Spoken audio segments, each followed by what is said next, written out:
Baik, selamat datang di kuliah online mata kuliah Manajemen Risiko dan Keamanan di pertemuan ke-11 ya.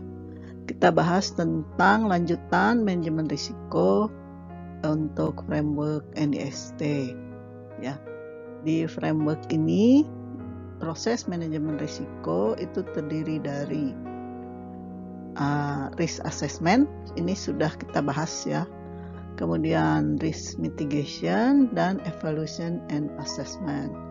Nah, materi hari ini akan membahas tentang mitigasi risiko sampai pengelompokan pengendalian ya di sini. Baik, kita mulai. Mitigasi risiko itu apa?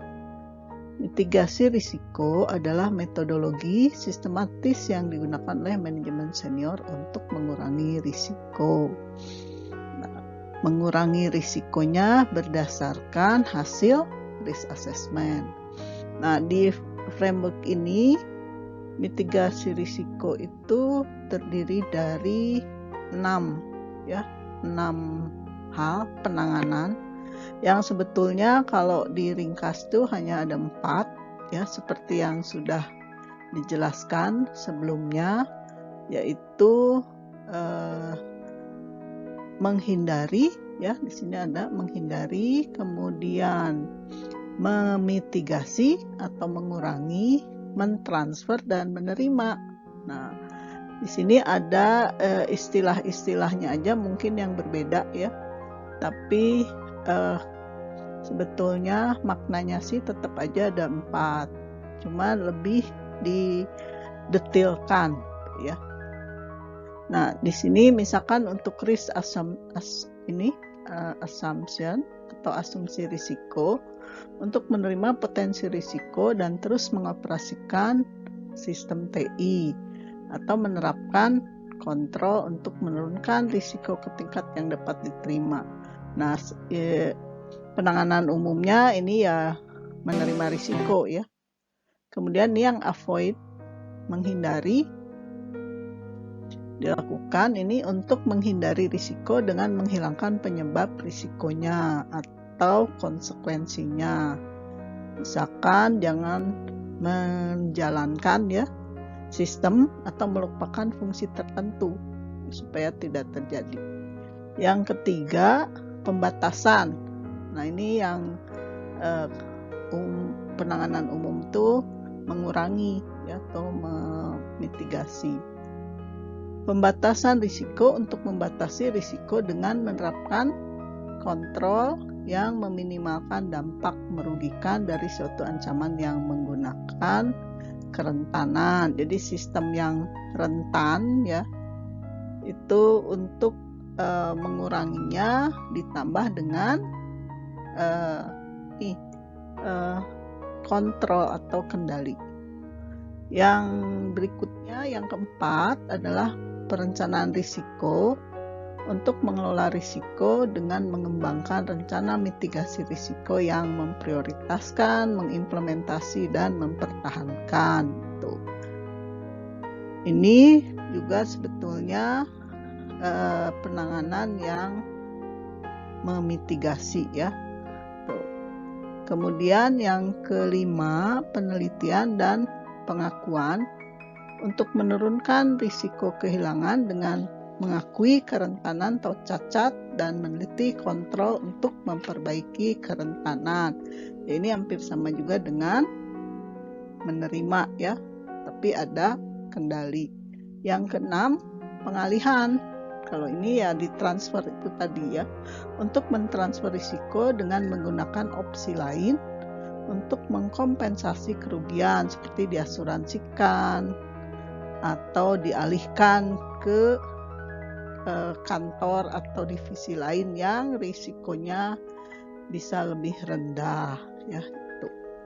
Ini 6 ya opsi penanganan untuk memitigasi atau memperlakukan risiko. Selanjutnya tentang strategi mitigasi risiko. ketika terdapat kerentanan, ya, maka terapkan teknik jaminan untuk mengurangi kemungkinan terjadinya kerentanan.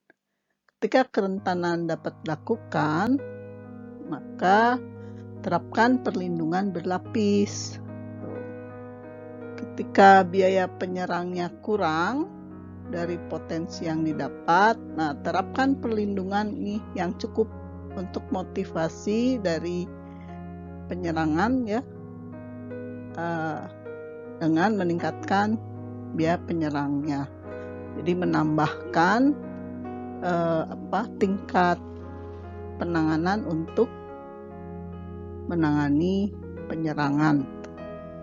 Misalkan dengan menambahkan ini kontrol sistem, seperti membatasi apa yang bisa diakses, jadi di enable, yang tidak, yang mungkin berbahaya itu di disable.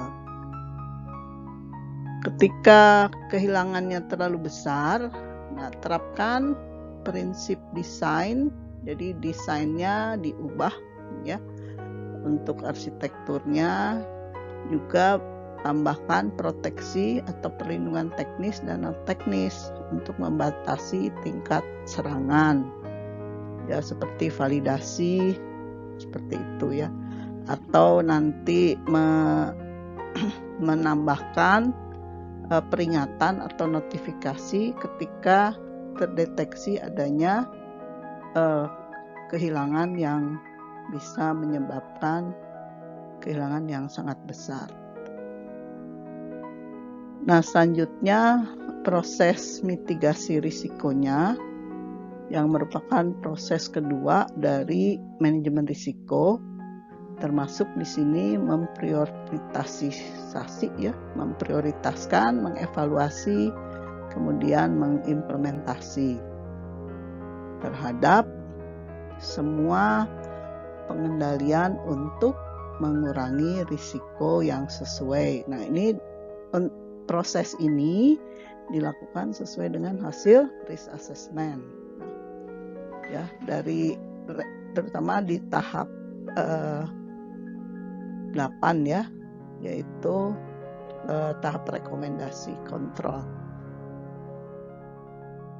Nah, tahapannya mitigasi ini ada 4, ya.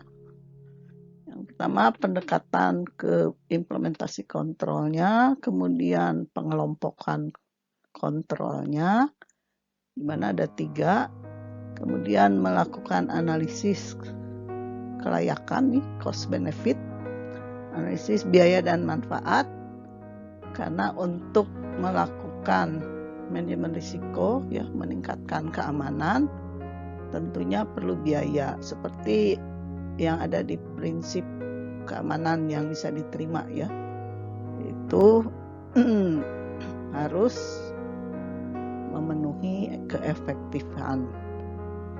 Kemudian ada residual risk, ya, risiko yang masih tersisa setelah diterapkannya pengendalian. Untuk pendekatan implementasi kendali, ketika tindakan kontrol harus diambil, aturan berikut harus berlaku di perusahaan, ya. Yang pertama, mengatasi risiko terbesar dan berusaha untuk mitigasi risiko yang cukup.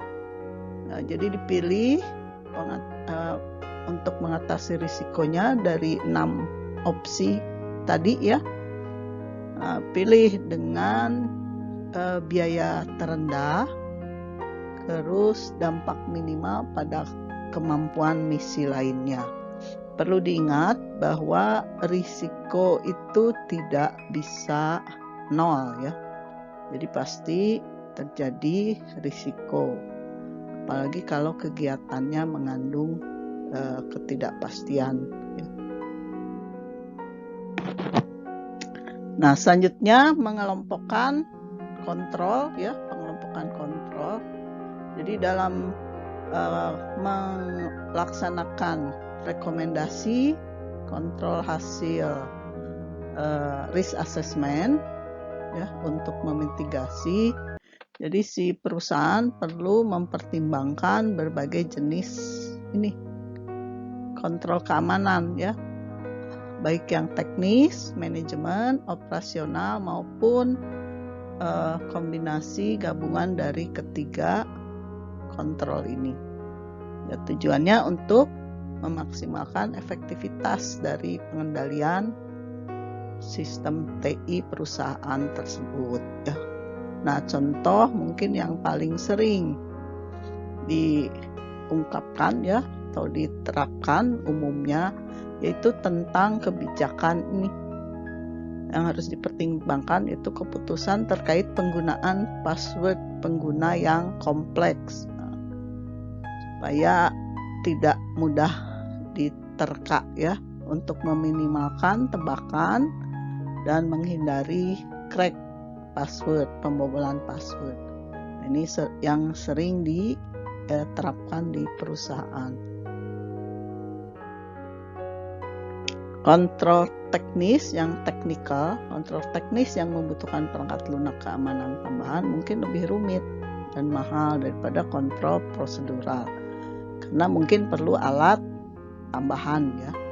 Tapi kontrol teknis juga cenderung lebih efektif karena diimplementasinya secara otomatis di sistem, bisa menambahkan modul atau perangkat-perangkat lain untuk melindungi sistem atau data.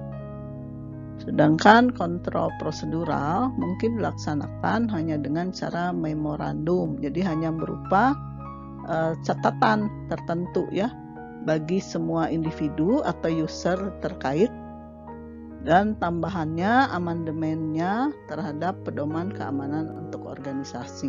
Nah, yang prosedural ini sering kita temui ya di berbagai perusahaan, entah itu dalam bentuk semacam pengumuman, jadi ditempel di alatnya, di dinding yang terlihat semua orang seperti itu.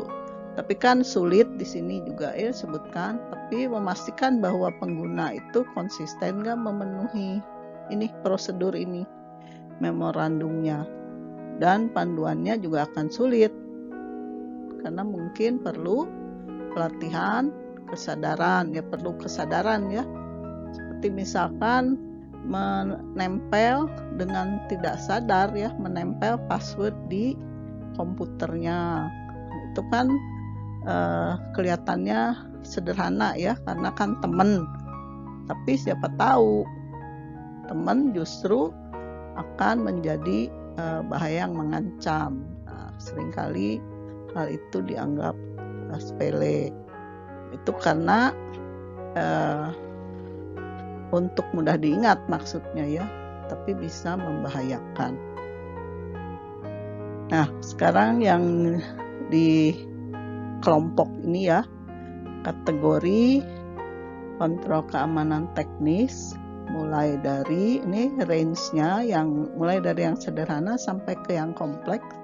Untuk item-item, arsitektur sistem, kemudian proses ya, kedisiplinan ketika membangun rekayasa, mengikuti sebuah metode ya, kemudian ya paket keamanan yang juga diterapkan untuk semua komponen sistem ini, ada hardware-nya, software-nya, dan firmware.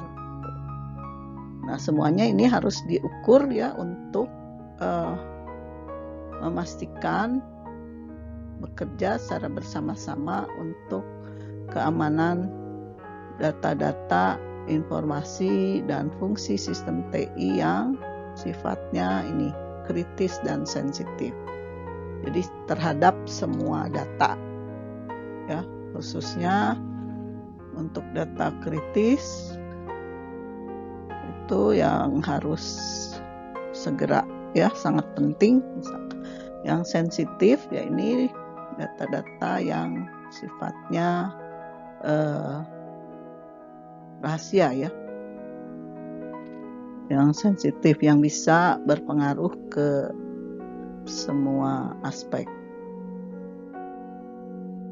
Nah, untuk yang dukung jenisnya ini, jenis teknis itu terdiri dari dukungan, kontrol yang mendukung, prevent, pencegahan atau pendeteksian. Tuh. Untuk yang support, kontrol pendukung bersifat umum dan mendasari sebagian besar kemampuan keamanan TI. Kontrol ini harus ada untuk menerapkan kontrol lain. Yang prevent itu mencegah, ya. Kontrol preventif fokusnya pada pencegahan pelanggaran keamanan yang biasanya terjadi di tempat-tempat utama yang pertama kali kita masuki, ya, seperti pintu. Nah, itu untuk preventif.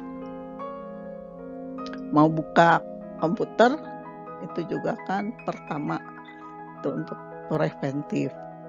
Yang deteksi, kontrol ini fokus pada mendeteksi dan memulihkan dari pelanggaran keamanan. Jadi kalau deteksi itu sudah beroperasi, ya, sedang berjalan, sedang melaksanakan proses. Kemudian kalau ada kendali, berarti nanti muncul notifikasi bagaimana cara pemulihannya. Nah, hubungan antar komponen di keamanan kontrol keamanan teknis di sini ini ada beberapa jenisnya, ya. Tadi kan ada yang support, ada yang detect, ada yang prevent untuk mencegah. Ini yang biru muda berarti kontrol untuk pencegahan, ya. Yang muda merah nih, ini artinya untuk deteksi. Yang support yang biru ini artinya untuk pendukung. Pendukungnya, pendukung pelaksanaan. Nah, untuk preventif, ya, diawali dari user atau mau melakukan proses. Nah, ini beberapa jenisnya. Ada autentikasi, ini umum, ya. Autentikasi itu misalkan username, password. Otorisasi biasanya pemberian izin, ya, mengenablekan proses yang dilakukan oleh staff bawahannya, biasanya sih bawahannya, untuk memastikan bahwa proses yang dilakukan itu benar, ya. Jadi tetap otorisasi itu biasanya diberikan dulu dengan cara pemberi otorisasi melakukan login, ya. Terus ada ini access control enforcement yang membagi hak-hak akses dengan tingkat-tingkat tertentu, ya. Terus ada ini kerahasiaan transaksi juga sebetulnya untuk pencegahan, dan non-repudiation, jadi tidak bisa menolak, ya. Nah, sumber daya untuk semua sumber daya, baik sistemnya, datanya, hardware-nya, tuh. Nah, ketika proses kontrolnya untuk mendeteksi, di sini ada beberapa untuk mengevaluasi dengan cara mengaudit, ya, melacak tuh proses. Terus dari audit ini, ya, harus lewat bukti, proof of fullness, bukti semua komponen yang ada, entah itu proses mulai dari awalnya, pencegahannya. Nah, kemudian juga mendeteksi di sini adanya intrusi atau gangguan, ya. Dan bagaimana status setelah recover-nya, untuk restore. Nah, yang masuk kelompok support di sini, misalkan diberikan identifikasi, ya, untuk autentikasi kan ada identitas, ya. Apakah identitas perangkat, atau nama sistem yang sifatnya unik. Nah, supaya nanti memudahkan, makanya di sini kan pendukung untuk memudahkan pelacakan ya. Bisa juga menggunakan manajemen kunci kriptografik ya untuk keamanan, pertama di password ya. Kemudian administrasi keamanannya diperkuat dan perlindungan atau proteksi sistemnya juga dilakukan. Misalkan dengan memberikan hak istimewa yang paling minimal ya. Kemudian di sini menggunakan objek-objek yang bisa dipakai kembali. Pembagian proses, nah ini pembagian proses juga menjadi penting ya, seperti halnya pekerjaan pengolahan data mulai dari input, proses, output itu sebaiknya dilakukan terpisah oleh penanggung jawab yang berbeda.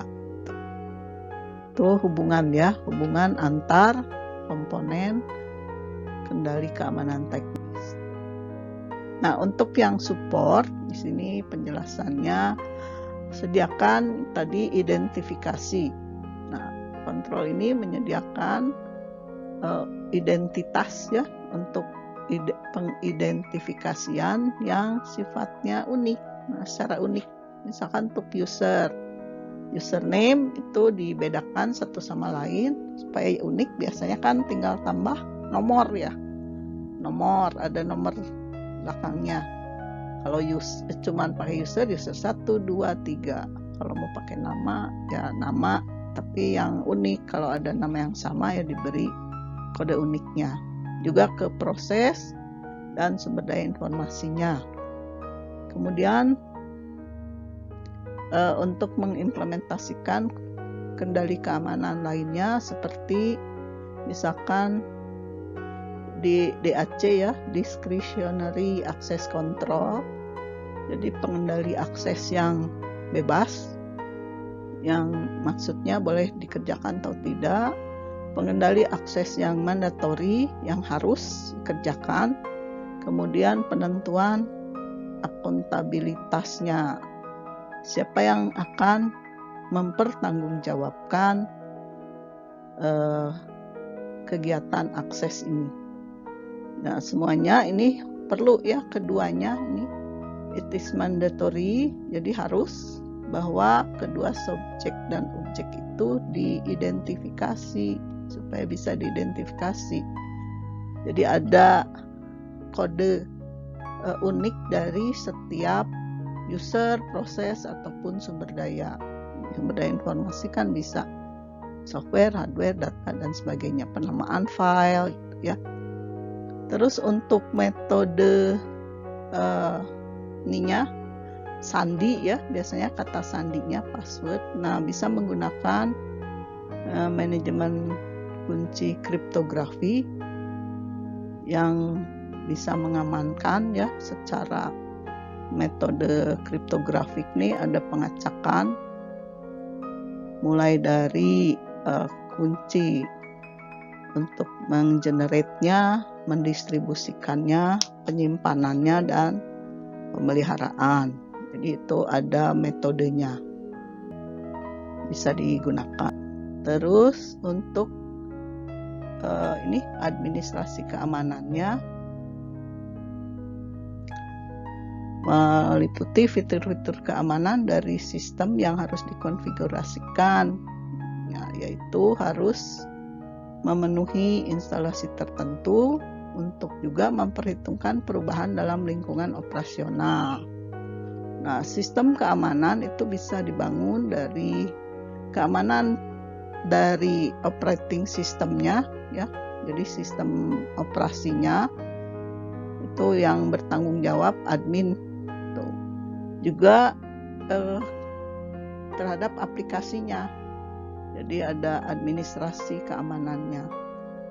Nah, untuk proteksi sistem ini akan mendasari berbagai kemampuan fungsional keamanan sistem yang menjadi dasar kepercayaan dalam implementasi teknis, mewakili kualitas implementasi dan perspektif keduanya, yaitu proses desain dan cara pelaksanaannya.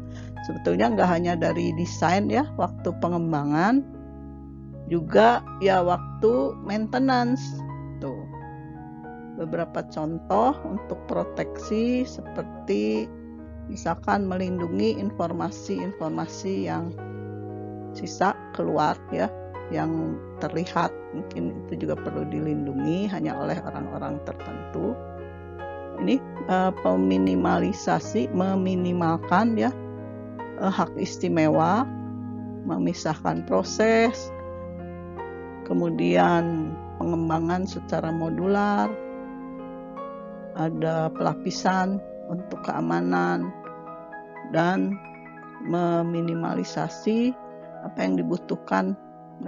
Yang penting kalau misalkan informasinya tidak perlu dipublikasi, ya harus dibuat private. Selanjutnya, kendali teknis untuk pencegahan. Nah, ada autentikasi ya. Di autentikasi sudah jelaskan, yaitu mekanisme login ya, login. Bisa pakai password, PIN, atau pakai yang lebih kuat ya sifatnya, token ini kan harus password dulu atau PIN dulu, masukin token, smart card atau sertifikat digital. Nah, otorisasi yang sifatnya membuka ya, mengenablekan spesifikasi atau dari manajemen berikutnya, atasannya. Nah, ini harus bedakan ya antara autentikasi dengan otorisasi. Harus paham, harus bisa membedakan. Betul kan, otorisasi juga pasti lewat ini pemakaian passwordnya, tapi tujuannya yang berbeda ya.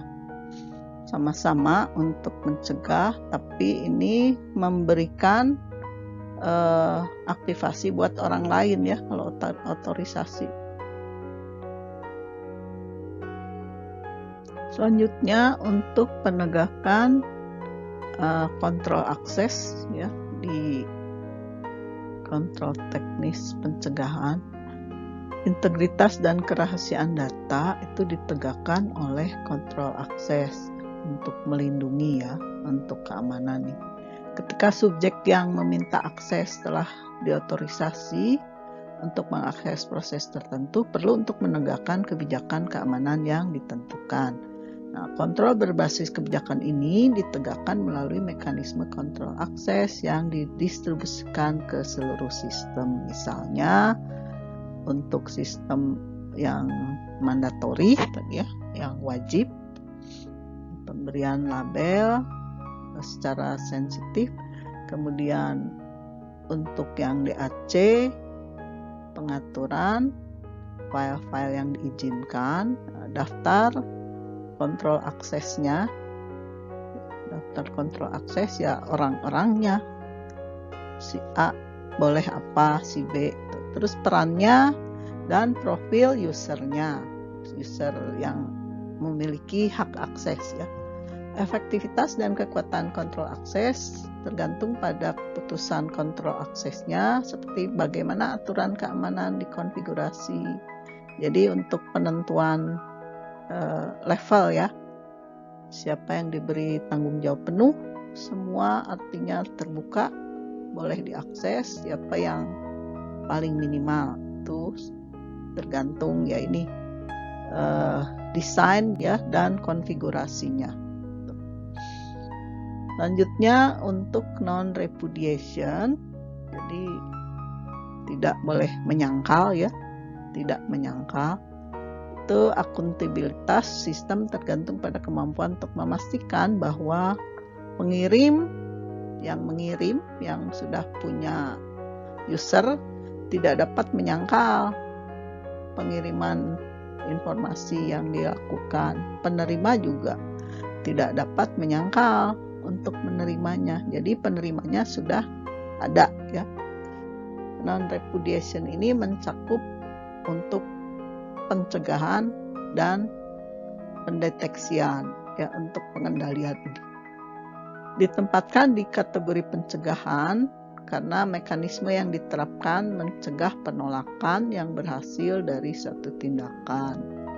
Misalkan sertifikat digital yang berisi kunci pribadi pemilik itu hanya diketahui oleh pemiliknya, ya, tidak disebarkan. Nah, akibatnya kontrol ini biasanya diterapkan pada titik transmisi atau penerimaan untuk memastikan bahwa memang tidak terjadi penyangkalan. Ya. Selanjutnya untuk komunikasi yang dilindungi, khususnya berlaku untuk sistem terdistribusi ya. Kemampuan untuk mencapai tujuan keamanan sangat bergantung pada komunikasi yang dapat dipercaya karena sistemnya kan disebar.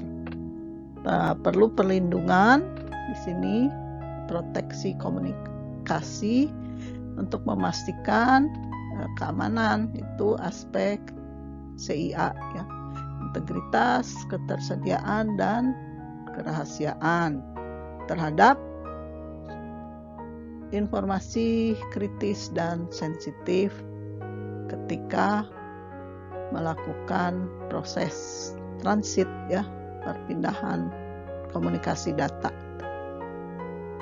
Nah, dengan cara menggunakan nih untuk keamanan komunikasi ya, perlindungan komunikasi menggunakan metode enkripsi data, teknologi kriptografi, meminimalkan ancaman jaringan seperti replay, interception, packet sniffing, wiretapping, eavesdropping, penyadapan, kemudian interupsi dan lain-lain. Ini ancaman yang biasa terjadi di jaringan. Nah, yang terakhir di sini untuk kendali teknis pencegahan ya, yaitu transaction privacy, kerahasiaan transaksi.